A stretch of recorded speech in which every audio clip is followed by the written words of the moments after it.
Pinupuri ka namin, O Diyos, Ama, Anak, at Espiritu Santo. Salamat, Ama, na ibinigay mo sa amin si Jesus na iyong anak, na namatay para sa aming kasalanan, iyong muling binuhay, iniakyat at iniluklok sa iyong kanan sa langit.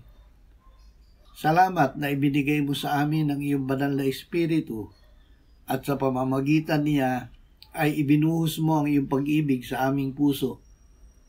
Panginoong Hesus, lumalapit kami sa iyo upang hindi kami manlupaypay at mabigatan sa aming pasan. Pinapasa namin ang iyong pamatok upang matuto kami sa iyo. Ikaw ay maamo at mapagpakumbaba at sa iyo kami nakakatagpo ng kapahingahan. Salamat na madaling dalhin ang iyong pamatok at magaan ang iyong pasan. Amen.